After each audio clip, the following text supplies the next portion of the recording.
Good morning বন্ধুরা, জয় শ্রীমান নারায়ণ, রাধে রাধে, শ্রীগুরু জয়। তোমরা সবাই কেমন আছো? আশা করি খুব ভালো আছে। সবাইকে জানাই সুপ্রভাত। দেখো সূর্যর আলো কিরকম আমার মুখের মধ্যে লাগছে ডাইরেক্ট। আর এই জানলাটা দিয়ে আর কি সূর্যের আলো আসছে, দেখো জানলাটা দিয়ে আসছে। তো মা নেই, মা আজকে ঘুরতে গেল, সেটার ভিডিও করা হয়নি। গেল হলো বুড়িদির বাড়িতে, তো মানে জেঠি, আমার জেঠি আছে বড় মা, তার ছোট মেয়ের বাড়িতে গেছে, কারণ তার নাতনির অন্নপ্রাশন আছে, সেই জন্য গেছে। আর এদিকে দেখো টুকিদি কিন্তু কাজ করতে চলে এসছে, টুকিদি ঝাড় দিচ্ছে। আর আমার বাচ্চারা সবাই উঠে গেছে, কিন্তু এখনো খায়নি। ওদের দুধ গরম করে রেখেছি, ওই যে তাকে রয়েছে, কারণ দুধটা গরম আছে, এবার একটু ঠান্ডা হলে তারপরে এদেরকে আমি খেতে দেবো। আর এদিকে তো দুনিয়ার কাপড় দেখো, কালকে না একটু পরশু দিনে, কালকে যেহেতু হাট ছিল ওই জন্য কাচাকুচি করা কাপড়গুলো আমি ভাঁজ করতে পারিনি, তো আজকে সব ভাঁজ করা করি আছে। আর এইদিকে অনেক কাচারও আছে আজকে আবার। তো চলো একে একে সব শুরু করি, তারপরে দেখি কি করি। ভাবনা চিন্তা আছে মাথায়, যখন করব তখন দেখাবো তোমাদেরকে। এই দেখো টুকিদি ঘর মুছছে, টুকিদির জামাই এসছে, যে কারণে টুকিদি নাইটি ছেড়ে শাড়ি পরে চলে এসছে। টুকিদির বাড়িতে জামাই এলে টুকিদি নাইটি আর পরে না, টুকিদির শাড়ি পরে আসে। নিয়ে এলাম ইটের ভান্ডার, এই দেখো। এরপরে বাবুদেরকে একটু সিংহাসনটা ভাবছি উঁচু করব, কারণ নিচু নিচু লাগছে তো, বাইরে থেকে মানে একজন সামনে বসলে তাদের আর মুখ দেখা যায় না, সেই জন্য ভেবেছি একটু উঁচু করে দিই। একটা করে ইট দিয়ে সামান্য একটু উঁচু হবে, বেশি উঁচু হবে না। এটা উঁচু করে নিই, তারপরে তোমরা দেখবে যে উঁচু করে কেমন লাগছে। চলো, আমি এটা প্রচুর হাবিয়ে গেছি ইটগুলো আনতে। তো চলো এবার একে একে শুরু করি। তো এই হলো বন্ধুরা আমার বাবুদের ফাইনাল লুক। এই দেখো আমি করেছি এদের সিংহাসনটা উঁচু, আর কিছুই করিনি। সেই ইটগুলো তোমাদেরকে দেখালাম, যে সেই ইটগুলো দিয়ে সিংহাসনটা একটু উঁচু করে দিয়েছি। এই দেখো অনেকটাই উঁচু, মানে অনেকটা বলতে কি একটা করে ইট বেড়েছে, আর তাই উঁচু করেছি। উঁচু করে বেশ ভালো লাগছে। আমি যদি এখানে বসে তো এরকম সোজা করে দেখা যায়, নাহলে তো মাথা নিচু করে দেখতে হতো, সেই জন্য এইভাবে বসিয়েছি। দেখো কি সুন্দর লাগছে না দেখতে।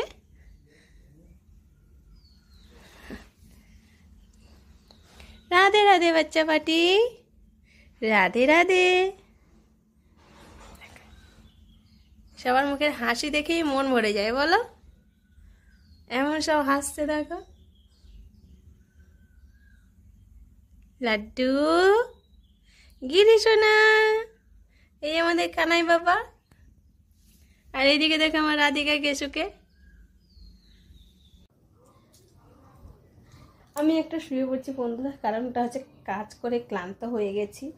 তো ক্লান্ত বলতে ঠাকুরঘর পরিষ্কার করে, বাবুদের সোয়েটার বগেরা কেচে, খাওয়া দাওয়া করে লম্বা বেরিয়ে গেল এখন টোটো নিয়ে। আর আমি একটু শুতে এলাম, কারণ লম্বা বলছে একটু শুয়ে নাও। ও বলছে বলেই না, আমার ওই গোটা শরীর হাত পা পুরো ব্যথা হয়ে গেছে, যেখানে ভাবলাম চলো একটু গবরুর কাছে শুয়ে পড়ি। এই দেখো গবরু মহারাজ সবাই কিন্তু আমাদের কাছে শুয়ে আছে, ও আমার আগেই শুয়ে আছে। ও আবার এরকম পা চাপিয়ে দিয়ে শুতে বেশ ভালোবাসে, এরকম পা চাপিয়ে দেবে তারপরে শোবে না বাবাই। হ্যাঁ, এই যে পেটের ওপরে পাটা চাপাবে তারপরে শোবে, এমন ছেলে। দেখ দেখ দেখ, বুঝছো বন্ধুরা? আমি মানে কি বলবো কি, দেখো সকালবেলা উঠেছি তখন নাইটিটাকে উল্টো করে নিয়েছিলাম, এখন যখন ঘুম থেকে উঠেছি তখন আমি দেখো সোয়েটারটাকেও পুরো উল্টো করে নিয়েছি। যাই হোক আবার উল্টো, আমি এখন দেখছি যে সোয়েটারটাও উল্টো করে নিয়েছি। চলো এই যে সব কেচেছিলাম, দেখো বাবুদের সোয়েটার বগেরা সব নিতে এসছি।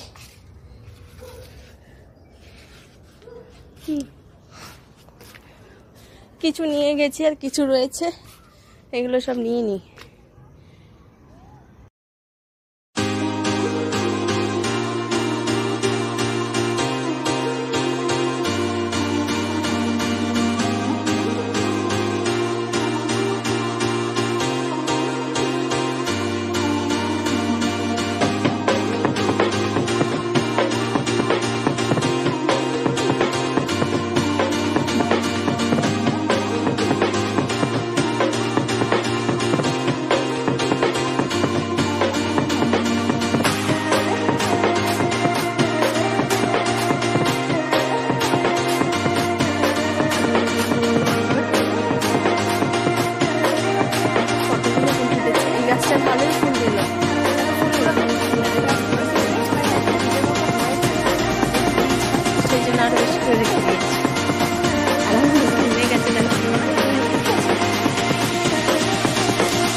চারাগুলো এখন একটু বড় হচ্ছে, কারণ গরম গরম চলে এসছে তো। এই দেখো অবশেষে ডালিয়া গাছে করি এসছে, কিন্তু এদিকে গরম চলে এসছে, জানি না কবে ফুটবে। এই মাত্র ক্লেচারটা নিয়ে আমি খাটের উপরে উঠলাম, কিন্তু এখন আর খুঁজে পাচ্ছি না, কি বলবো বলো। তো আমি খুঁজেই পাচ্ছি না, কারণ দাঁড়িয়ে বাবুদের সব জামা কাপড়গুলোকে ভাঁজ করতে বসেছি, মানে সোয়েটারগুলোকে আর কি ভাঁজ করে রাখবো সেই জন্য। তো আমি ক্লেচারটা যে কোথায় রাখলাম, নিচের দিকে নিয়ে এসে ওপরে রাখলাম, আর এখন দেখো পাই না, কোন দিকে রেখেছি কে জানে। চুলটা খোলা রয়েছে, বেঁধে ভাবছি যে কাজ করব, সেই ক্লেচারটাই খুঁজে পাচ্ছি না। প্রথমেই পরবো সোয়েটারটা, কারণটা হচ্ছে একটু ঠান্ডা ঠান্ডা লাগছে, সেই জন্য আগে সোয়েটারটা পরে নিই, তারপরে সব করা হবে। সব বলতে তো জামা কাপড় ভাঁজ, আর কিছুই না, বাবুদের তাও একটু মনে হচ্ছে চা খাই, কিন্তু লম্বা এলে তবেই চা খাওয়া হবে। হবে বলতে ও এলেই খাবো, একা একা খাবো, ভাল লাগে না। এই হলো বাবুদের কাপড় পাতার। আমার কাজ এরকমই চলতেই থাকবে, একে একে সব সোয়েটারগুলো ভাঁজ করে জায়গায় রেখে দেবো। আর তোমরাও সবাই খুব ভালো থাকো, দেখা হচ্ছে কালকে। সবাই জানাই রাধে রাধে, বাই বাই।